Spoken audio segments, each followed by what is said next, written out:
का स्वर्ग के रूप में जाना जाता है। ये जम्मू और कश्मीर में स्थित एक खूबसूरत हिल स्टेशन है। यहाँ हरे भरे घास के मैदान, ऊंचे पहाड़ और शांत वातावरण पर्यटकों को अपनी ओर खींचते हैं। गुलमर्ग घूमने के लिए कई बेहतरीन जगह है बताया गया है। गुलमर्ग गोंडोला एशिया की दूसरी सबसे ऊंची केबल कार है। ये गुलमर्ग के मुख्य शहर को अफवॉट के ऊपरी पहाड़ियों से जोड़ती है। गोंडोला की सवारी करते समय आप पूरे कश्मीर घाटी का मनोरम दृश्य देख सकते हैं। Gulmarg ski resort. गुलमर्ग भारत का सबसे प्रसिद्ध स्कीइंग गंतव्य है। यहाँ दिसंबर से फरवरी के महीनों में ही स्कीइंग का आनंद लिया जा सकता है। यदि आप स्कीइंग के शौकीन हैं, तो गुलमर्ग आपके लिए स्वर्ग से कम नहीं है। अल्पाथर झील। अफवॉट चोटी के पास स्थित अल्पाथर झील अपनी खूबसूरती के लिए जानी जाती है। ये झील गर्मियों में नीले आसमान और सर्दियों में बर्फ से ढकी रहती है। यहाँ आप घंटों बैठकर प्रकृति की सुंदरता का आनंद ले सकते हैं। महारानी मंदिर। गुलमर्ग में स्थित महारानी मंदिर भगवान शिव को समर्पित है। इस मंदिर का निर्माण महाराजा हरि सिंह की पत्नी महारानी मोहिनीबाई द्वारा 1915 में करवाया गया था। मंदिर का शांत वातावरण और आसपास का खूबसूरत नजारा आपको मंत्रमुग्ध कर देगा। Gulmarg golf course. Gulmarg golf course दुनिया के सबसे ऊंचे गोल्फ कोर्सों में से एक है। ये खूबसूरत गोल्फ कोर्स 18 होल का है और समुद्र तल से 2650 मीटर की ऊंचाई पर स्थित है।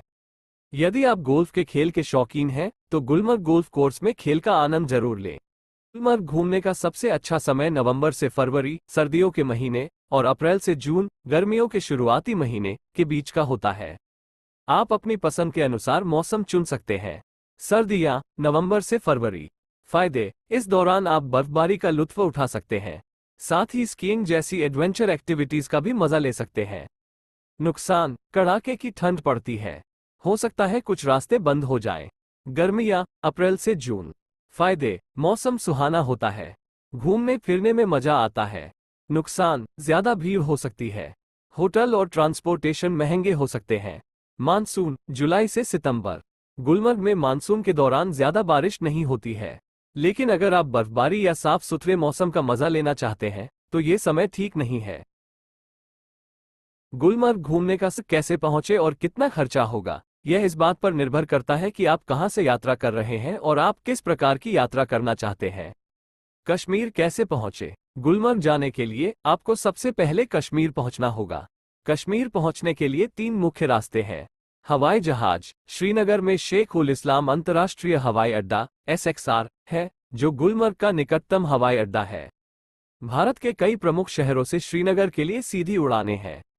ट्रेन। श्रीनगर में एक रेलवे स्टेशन भी है, जो इसे देश के बाकी हिस्सों से जोड़ता है। सड़क मार्ग। आप जम्मू से या किसी अन्य पड़ोसी राज्य से सड़क मार्ग से भी कश्मीर जा सकते हैं। कश्मीर से गुलमर्ग कैसे पहुंचे। श्रीनगर से गुलमर्ग पहुंचने के लिए टैक्सी या कैब सबसे सुविधाजनक विकल्प है। श्रीनगर से गुलमर्ग के लिए शेयरिंग कैब की सवारी लगभग 200 रुपये में मिल सकती है। यदि आप एक निजी टैक्सी किराए पर लेते हैं, तो खर्च अधिक हो सकता है। गुलमर्ग में घूमने का खर्च। गुलमर्ग में घूमने का खर्च आपके ठहरने, भोजन, परिवहन और गतिविधियों पर निर्भर करता है। ठहरना। गुलमर्ग में बजट होटलों से लेकर लग्जरी रिजॉर्ट्स तक रहने के लिए कई विकल्प हैं। एक बजट होटल में ठहरने का खर्च प्रति रात 1000 रुपये से शुरू हो सकता है, जबकि लग्जरी रिजॉर्ट में ठहरने का खर्च 10,000 रुपये या उससे अधिक हो सकता है। खाना। गुलमर्ग में स्थानीय भोजनालयों से लेकर कैफे और रेस्तरां तक खाने के कई विकल्प हैं।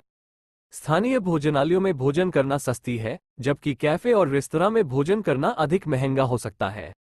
परिवहन। गुलमर्ग में घूमने के लिए आप टैक्सी किराए पर ले सकते हैं या घोड़े की सवारी का आनंद ले सकते हैं। टैक्सी किराए पर लेना अधिक महंगा हो सकता है, जबकि घोड़े की सवारी अपेक्षाकृत सस्ती है। गतिविधियां। गुलमर्ग में आप कई तरह की गतिविधियों का आनंद ले सकते हैं, जैसे गोंडोला की सवारी, स्कीइंग, हाइकिंग और गोल्फ। इन गतिविधियों का शुल्क अलग अलग होता है। कुल मिलाकर 3 दिन और 2 रात के बजट ट्रिप पर गुलमर्ग घूमने में लगभग 15,000 रुपये से 20,000 रुपये तक का खर्च आ सकता है। यदि आप लग्जरी होटल में ठहरते हैं और अधिक गतिविधियों में भाग लेते हैं, तो खर्च अधिक हो सकता है। इन्फॉर्मेशन अच्छा लगे तो चैनल को सब्सक्राइब करें। बेंगलोर से गुलमर्ग जाने के लिए हवाई जहाज, ट्रेन और सड़क मार्ग सहित कई विकल्प हैं। हवाई जहाज सबसे तेज विकल्प है, लेकिन यह आमतौर पर सबसे महंगा भी होता है। कोई भी सीधी उड़ान नहीं है, इसलिए आपको कम से कम एक कनेक्टिंग फ्लाइट लेनी होगी। सबसे तेज उड़ान का समय लगभग 5 घंटे है। ट्रेन एक किफ़ायती विकल्प है, लेकिन ये धीमा भी है। बेंगलुरु से श्रीनगर तक कोई सीधी ट्रेन नहीं है, इसलिए आपको रास्ते में कम से कम एक बार बदलना होगा। यात्रा का समय लगभग 48 घंटे हो सकता है। सड़क मार्ग सबसे लंबा रास्ता है, लेकिन ये सबसे अधिक दर्शनीय भी हो सकता है। ये यात्रा लगभग 3000 किलोमीटर लंबी है और इसे पूरा करने में 2 दिन से अधिक का समय लग सकता है। आप सड़क यात्रा के दौरान कई दिलचस्प शहरों और कस्बों को देख सकते हैं। कैसे पहुंचे इस बात पर निर्भर करता है कि आपका बजट क्या है और आप यात्रा पर कितना समय बिताना चाहते हैं। यदि आप कम समय में यात्रा करना चाहते हैं, तो हवाई जहाज सबसे अच्छा विकल्प है। यदि आपके पास अधिक समय है और आप पैसे बचाना चाहते हैं, तो ट्रेन एक अच्छा विकल्प हो सकता है।